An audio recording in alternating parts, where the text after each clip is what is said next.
Good morning, students. This is Sachikant sir, welcoming you again to the web classes. Today we are going to see the subject accounts, unit number 2. The name of chapter is Dual Effect of Transaction and Types of Account for the 11th Standard English Medium. This is lecture number 12 of accounts. If you have any queries regarding this lecture, you can contact me at thepioneergt@gmail.com. तो बिना time waste किए हम चलते हैं आज के lecture की तरफ।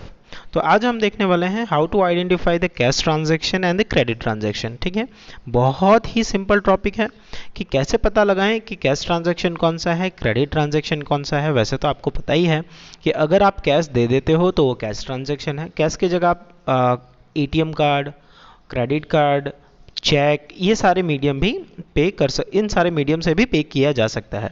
तो कैश ट्रांजैक्शन देखते हैं। So in this kind of transaction there is exchange through cash or bank। ठीक है, कि जो वस्तु है वो ली जाती है या दी जाती है, बदले में हम कैश ले लेते हैं या फिर बैंक में पैसा ट्रांसफर ले लेते हैं।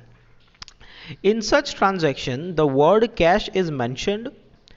If the word cash is not mentioned and the name of person is not mentioned then it is treated as cash transaction। मतलब जैसे कि मान लो कि ऐसा है कि 10 रुपए का पेन लेकर के आए। ठीक है, 10 रुपए का पेन लेकर के आए, इसका मतलब क्या हुआ, आपने कैश दिया कि नहीं दिया, वो कैश ट्रांजैक्शन है या नहीं, क्योंकि किसी का नाम तो है नहीं।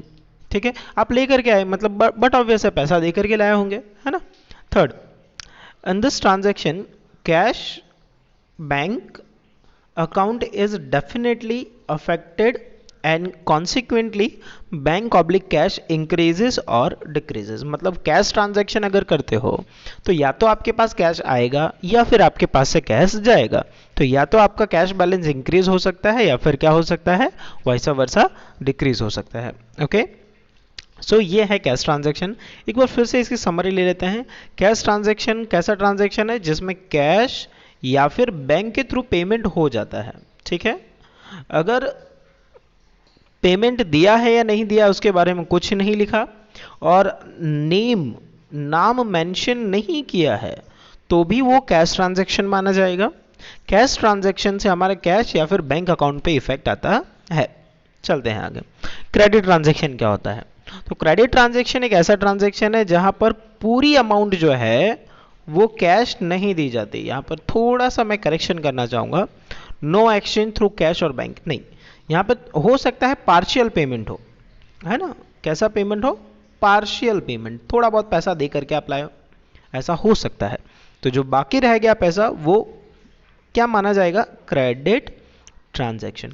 जैसे कि मान लो कि आप एक नया मोबाइल लेकर के आते हो, 20,000 का मोबाइल फ़ोन है, आपने डाउन पेमेंट 2000 पे किया, तो डीपी आपने 2000 पे किया तो वो तो इमीडिएटली पे किया होगा 2000, बचा 18,000। सो वो 18,000 आपका पूरा का पूरा क्या माना जाएगा? Credit transaction. हालांकि पूरा का पूरा 20,000 ही क्रेडिट ट्रांजैक्शन कंसिडर होगा। Okay, point number 2, there is emergence of relation of debtor and creditor. देखो क्रेडिट ट्रांजैक्शन से ना डेटर और क्रेडिटर के रिलेशन एस्टैब्लिश होता है ना। डेटर मतलब हमारा कस्टमर जो उधार लेकर के गया है और क्रेडिटर मतलब सप्लायर जिससे हम उधार लेकर के आए हैं। तो डेटर और क्रेडिटर का जो रिलेशन है वो क्रेडिट ट्रांजैक्शन से बाहर आता है। Name of the person is mentioned, अगर नाम लिखा हो व्यक्ति का और कैश के बारे में कुछ ना बोला हो तो हम उसको क्रेडिट ट्रांजैक्शन मानेंगे। जैसे कि suppose purchase goods of ₹10,000 from Ramila, तो नाम क्या दिया है? रमीला। कहीं ऐसा लिखा है पैसा दे के आए कि नहीं दे के आए? जब नहीं लिखा है और नाम लिखा हुआ है तो हम उसे क्रेडिट ट्रांजैक्शन मानेंगे। Okay, then it definitely affect the account of a person. जिस व्यक्ति से आप लेकर के आए हो या जिस व्यक्ति को उधार दिया है उस व्यक्ति के अकाउंट में, उस पर्सन के अकाउंट में इफेक्ट आता है। तो क्रेडिट ट्रांजैक्शन और कैश ट्रांजैक्शन के बीच में आपको होपफुली क्लैरिटी आ गई है। अगर क्लैरिटी आ गई है तो चलते हैं एग्जांपल की तरफ। वहां आपको सिर्फ आइडेंटिफाई करना है that whether it is cash transaction और credit transaction. Okay, so you need to just identify इट। चलते हैं, that is illustration number 2 I have taken from the book. The following transaction are cash और credit, explain the reason for it। okay, so goods sold in cash for ₹500। देखो cash लिखा हुआ है cash में goods sold किया, बताओ अभी credit transaction या डेबिट सॉरी क्रेडिट ट्रांजैक्शन या cash transaction. So but obviously यहाँ क्लियरली लिखा है सोल्ड इन कैश, है ना, कैश ले करके फिर बेचा है। तो ये ट्रांजैक्शन कैसा हुआ, ये ट्रांजैक्शन हुआ कैश ट्रांजैक्शन। आपको सिर्फ इतना ही लिखना है which type of transaction it is. Goods purchase for ₹800, देखो गुड्स परचेज फॉर ₹800, पैसा दिया या नहीं दिया उसकी कोई क्लैरिटी नहीं है। जब कोई क्लैरिटी नहीं है तो आपको ये चेक करना है क्या नाम लिखा है किसी का, किसी का भी नाम नहीं लिखा है। जब किसी का नाम नहीं लिखा है तो वो ट्रांजैक्शन भी क्या माना जाएगा, cash transaction. Goods of ₹900 sold to Meena, देखो मीना को हमने सोल्ड किया, क्या मीना ने पैसा दिया ऐसा लिखा है कहीं, नहीं लिखा, ठीक है, लेकिन नाम मेंशन किया हुआ है, नाम मेंशन किया है इसलिए ये ट्रांजैक्शन होगा credit transaction. Okay, then goods of ₹2000 sold to Nutan for cash, Nutan for cash, clearly लिखा है कैश दिया, तो ट्रांजैक्शन कैसा हुआ, तो ये ट्रांजैक्शन हुआ कैश ट्रांजैक्शन। होपफुली आपको आइडिया आ रहा होगा, है ना। तो चलते हैं नंबर 5 की तरफ। सैलरी पेड 5000, देखो सैलरी पे किया बट अब कैश पे किया ना, ये सैलरी तो कोई उधार पे करता नहीं है, तो सैलरी पेड ₹5000, ये ट्रांजैक्शन भी कैसा ट्रांजैक्शन हुआ, तो ये ट्रांजैक्शन भी है cash transaction. Then insurance premium paid ₹8000, अब इंश्योरेंस प्रीमियम पे किया तो ये भी कैसा ट्रांजैक्शन है, कैश ट्रांजैक्शन, क्योंकि पैसे गए। Goods of ₹200 received as free sample, देखो फ्री सैंपल मिला, तो फ्री सैंपल मिला, ना ही कैश आया ना ही कैश गया, ना ही उधार लिया ना ही उधार दिया। फ्री सैंपल जब भी मिलता है तो उसे हम कहते हैं नॉन इकोनॉमिक ट्रांजैक्शन, क्या कहते हैं, नॉन इकोनॉमिक ट्रांजैक्शन, है ना। नॉन इकोनॉमिक ट्रांजैक्शन हमने प्रीवियस लेक्चर में समझ लिया था क्या होता है। Then furniture of ₹5000 purchased from Shreeji furniture mart, देखो परचेज किया, कैश दिया है या नहीं दिया ना, कोई इंफॉर्मेशन नहीं है। क्या नाम दिया है, हाँ नाम दिया है, कहाँ से लेके आए, तो श्रीजी फर्नीचर मार्ट, तो श्रीजी फर्नीचर मार्ट का नाम दिया है इसलिए ये होगा credit transaction. Then 3000 paid to Shah agency for advertisement, advertisement के लिए हमने 3000 किसको पे किया, शाह एजेंसी को पे किया, है ना।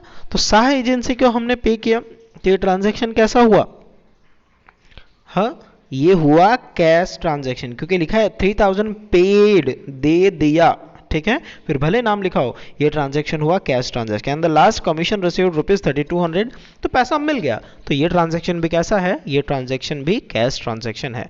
अब इसके एक्सप्लेनेशन पे चलते हैं। देखिए ऐसा जरूरी नहीं है, सॉरी 11, 12 एंड 13, 14, 15 बाकी है, तो 11 नंबर रीड कर रहा हूँ।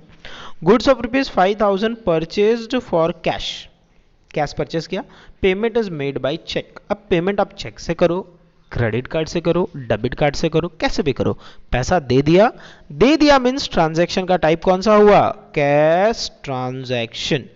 Goods of ₹6000 sold, payment is received by cheque, payment is received by cheque, मिल गया, तो ये भी क्या हुआ, कैश ट्रांजैक्शन। इस ट्रांजैक्शन ना बैंक बैलेंस ऊपर आएगा, ठीक है।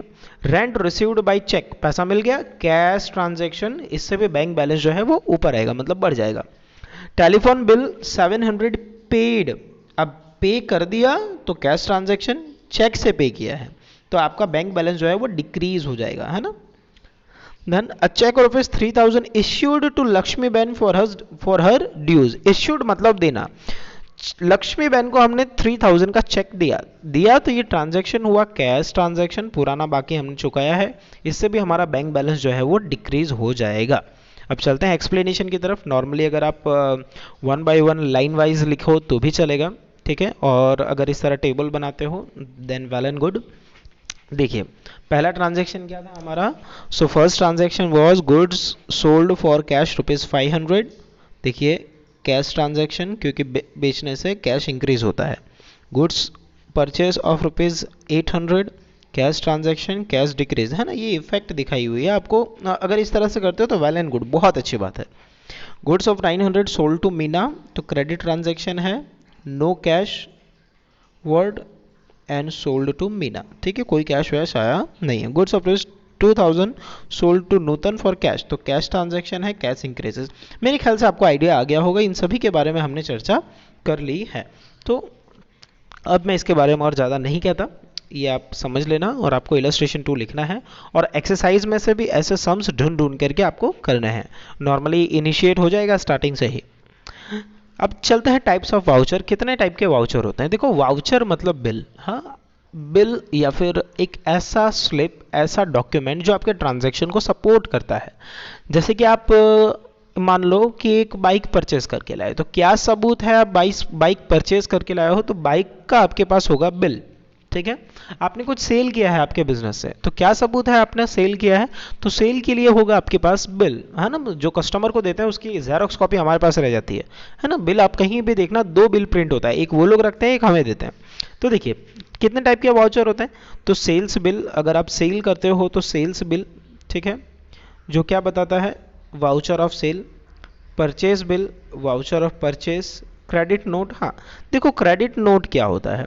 जब सेल किया हुआ गुड्स वापस आ जाता है, देखो उधार अगर माल बेचा हो हमने और अगर मान लो कि उसमें कुछ खराबी है, तो खराबी की वजह से कस्टमर क्या वापस देने आता है। जब वापस देने आता है तो हम उसका गुड्स जमा ले लेते हैं, उसे एक नोट देते हैं, उसे कहते हैं क्रेडिट नोट। तो ये है note for sales return. Debit note, note for purchase return. Similarly counterfoil of cheque. Counterfoil of cheque का मतलब क्या होता है? जब आप चेक कहीं पे evidence of cash withdrawn from the bank, जब आप चेक डिपॉजिट करने जाते हो, ठीक है, या फिर विड्रॉ करने जाते हो, तो चेक बुक के स्टार्टिंग में एक लिस्ट होती है जहां पर आपको पूरी इंफॉर्मेशन लिखनी होती है कि किस किस को चेक इश्यू किया, तो उसे हम कहते हैं काउंटर फॉइल। दूसरा, जब आप बैंक में कैश डिपॉजिट करवाने जाते हो, ठीक है, तो पेन स्लिप, तो पेन स्लिप है ना, एक छोटी सी कॉपी फाड़ करके आपको बैंक वाला दे देता है, उस पर स्टैंप लगा करके, तो उसे हम कहेंगे pay in slip. Okay, then receipt issue. Receipt issued मतलब जैसे कि मान लो कि आपने स्कूल फीस भरी, तो स्कूल फीस भरने पे आपको एक रिसिप्ट दी जाती है, उसे कहते हैं रिसिप्ट इश्यूड, ठीक है। इसी तरह से रिसिप्ट रिसीव्ड, है ना।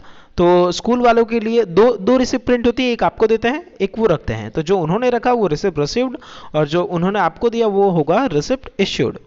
तो return certification for amount paid. Then expense bill. Expense bill मतलब आप कोई भी खर्चा करो तो खर्चे का अगर एविडेंस है तो उसे एक्सपेंस बिल कहते हैं। नॉर्मली छोटे छोटे खर्चों का कोई एक्सपेंस बिल नहीं होता, जैसे कि चाय लेके आए तो इन चाय वाला कभी बिल नहीं देता, है ना। समझ में आ रहा है ना आपको? तो ये है टाइप्स ऑफ वाउचर। अगर आपको टाइप्स ऑफ वाउचर समझ में आ गया हो तो ये भी देख लो कि वाउचर में कौन कौन सी चीज़ें होती है। अगर बहुत महंगी चीज़ है, बहुत महंगी चीज़ है, तो वाउचर में नॉर्मली नाम, एड्रेस सब कुछ लिखा होगा। अगर सस्ती चीज़ है जिसमें रजिस्ट्रेशन की कोई ज़रूरत नहीं है, अगर वो क्रेडिट ट्रांजैक्शन नहीं है, कैश ट्रांजैक्शन है, तो नॉर्मली नाम, एड्रेस वगैरह नहीं लिखा होता, ठीक है। देखिए number 2, name and address of voucher issuer. Voucher issuer मतलब जिसका बिजनेस है तो बिजनेस का नाम लिखा होता है वाउचर पे और बिजनेस का एड्रेस लिखा हुआ होता है ना। क्लियर? जैसे संकल्प में आप अगर फीस पे करते हो तो संकल्प के फीस वाउचर पे संकल्प स्कूल का नाम लिखा होगा और संकल्प स्कूल का एड्रेस लिखा होगा, ठीक है। Name and address of voucher receiver, देखो ये सभी में पॉसिबल नहीं है कि जो वाउचर रिसीव कर रहा है उसका नाम और एड्रेस हो। हाँ, नाम होता है, जैसे कि फीस पे कर रहे हो तो नाम होगा, रोल नंबर होगा, बट एड्रेस पॉसिबल नहीं है। डिपेंड करता है किस टाइप का ट्रांजैक्शन है। डेट होता है, सीरियल नंबर होता है, अमाउंट होता है फिगर्स में और वर्ड्स में, सिग्नेचर है, सिग्नेचर होता है, सिग्नेचर ऑफ बिल रिसीवर जहाँ पर ज़रूरी हो सिर्फ वहीं पर, टाइप ऑफ वाउचर, कैश है कि क्रेडिट है वो लिखा होता है और अदर डिटेल्स लिखे हुए होते हैं। तो ये है वाउचर के बारे में इन्फॉर्मेशन। इसके आगे के लेक्चर में हम सीखेंगे कितने टाइप के अकाउंट्स होते हैं, ठीक है, टाइप्स ऑफ अकाउंट हम नेक्स्ट लेक्चर में सीखने वाले हैं। आज के लिए इतना ही। अगर आपको ये समझ में आ गया हो तो ये सेम इलस्ट्रेशन 2 आपका होमवर्क रहेगा और एक्सरसाइज में से भी ऐसा एक क्वेश्चन ढूंढ करके आप करोगे। Okay, so thank you for now. Bye bye. Stay home and stay safe.